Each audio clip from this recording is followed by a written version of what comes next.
জেনেও বিদেশি পিস্তল, ৭ রাউন্ড গুলিসহ ডাকাত সদস্যকে গ্রেপ্তার করেছেন শাহজাহানপুর থানা পুলিশ।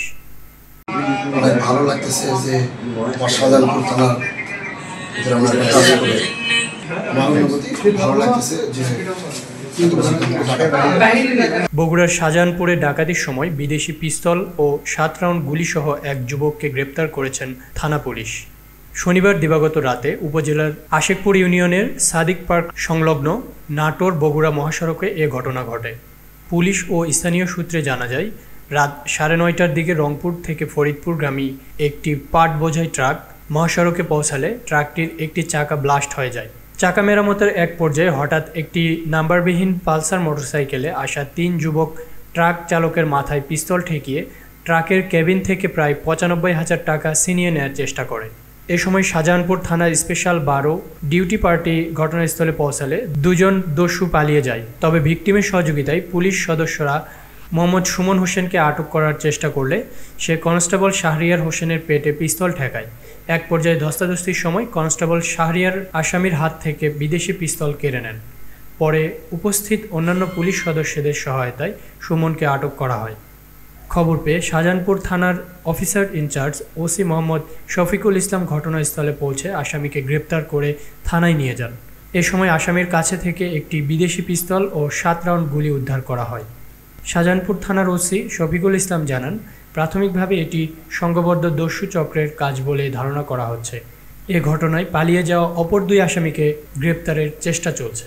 গত ৬/৯/২০২৫ তারিখ দিবাগত রাত 12:30টার দিকে, অর্থাৎ ৭/৯/২০২৫ তারিখ 12:30টার দিকে, রাত্রি 12:30টার দিকে রংপুর মিঠাপুকুর থেকে ছেড়ে আসা ২টি ট্রাক, মুরগির খাদ্য বোঝাই করা ২টি ট্রাক, তারা ফরিদপুর জেলার টেকেরহাট যাওয়ার উদ্দেশ্যে রওনা হয়ে আমাদের এই আশেকপুর, শাহজাহানপুর থানার আশেকপুর ইউনিয়নের পাটতেকুর গ্রামের সাদিক পার্ক এর ৫০ গজ উত্তরে এই জায়গায় তাদের একটা ট্রাকের চাকা পাংচার হয়ে গেলে তারা গাড়িটা রাস্তার পাশে সাইড করে।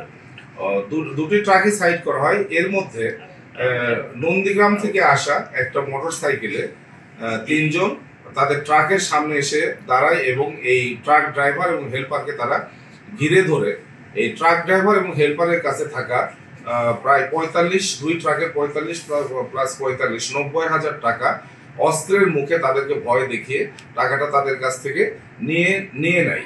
ইতিমধ্যে ওই রোডে টহলে থাকা অবস্থায় এই অবস্থা যখন তাদের সামনে পড়ে, তখন মোটর সাইকেলে ২ জন ডাকাত, ২ জন ছিনতাইকারী পালিয়ে যায় এবং অপর একজন সে মোটর সাইকেলে উঠতে পারে না এবং পুলিশের সামনে তারা পিস্তল উঁচিয়ে ধরে পুলিশকে লক্ষ্য করে বলে যে আমার সামনে আগালে আমরা গুলি করে দিব। এই অবস্থায় আমার থানার একজন কনস্টেবল শাহরিয়ার, কনস্টেবল জামাল এবং এএসআই সশস্ত্র শরীফুল, তারা কয়েকজন এবং ট্রাক ড্রাইভার হেল্পার, তারা সবাই মিলে এই অস্ত্র সহ এই আসামিকে একটা বিদেশি পিস্তল সহ ৭ রাউন্ড গুলি এবং ম্যাগাজিন সহ অনেক ধস্তাধস্তি করে জীবনের ঝুঁকি নিয়ে এই কুখ্যাত ডাকাতকে গ্রেপ্তার করে, যার বিরুদ্ধে বিভিন্ন থানায় সর্বমোট ২৩টি মামলা বিজ্ঞ আদালতে বিচারাধীন আছে, যার মধ্যে ১২টির অধিক মামলা ডাকাতি, দস্যুতা, অস্ত্র আইনের 4টি মামলা সহ বিশেষ ক্ষমতা আইন, বিস্ফোরক দ্রব্য আইনের মামলায় সে আসামি। তার বিরুদ্ধে বিজ্ঞ আদালতে 23টি মামলা বিচারাধীন আছে। তো এই ডাকাতকে ধরতে গিয়ে আমার পুলিশ সদস্য যারা ডিউটিতে ছিল এবং যারা ট্রাক ড্রাইভার ছিল তারা সহযোগিতা করেছে। পুলিশ সদস্য অনেক ঝুঁকির মধ্যে এই কাজটি করেছে এবং অনেক জীবনের রিস্ক নিয়েছে। সে তার পেটেতে অস্ত্র ঠেকানো হয়েছিল এবং অস্ত্রের চেম্বারে অলরেডি গুলি চলে এসেছে, কিন্তু সেই হাতটা তার পাশে থাকা আরেকজন কনস্টেবল কৌশলে সরিয়ে দেয়। আর এই ঘটনার সাথে জড়িত যে ২ জন মোটরসাইকেল নিয়ে পালিয়ে গিয়েছে তাদেরকে গ্রেপ্তারের জন্য, তাদেরকে ধরার জন্য এবং যে টাকাটা লুণ্ঠন করা হয়েছে এই টাকা উদ্ধারের জন্য আমরা সর্বাত্মক প্রচেষ্টা অব্যাহত রেখেছি এবং খুব শীঘ্রই এদের নাম ঠিকানা জানা গেছে। এদের বাড়ি ৩ জনের বাড়ি সিরাজগঞ্জ জেলায় কামারখন্দ এবং সিরাজগঞ্জ সদরে। এদেরকে গ্রেপ্তারের নিমিত্তে আমরা কাজ করে যাচ্ছি। লুণ্ঠিত টাকা এবং পলাতক আসামিকে গ্রেপ্তারের জন্য আমার টিম কাজ করে যাচ্ছে।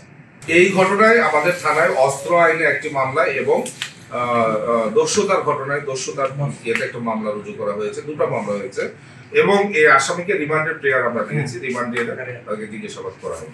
নাজিরুল ইসলাম, চিফ টিভি, শাহজাহানপুর, বগুড়া।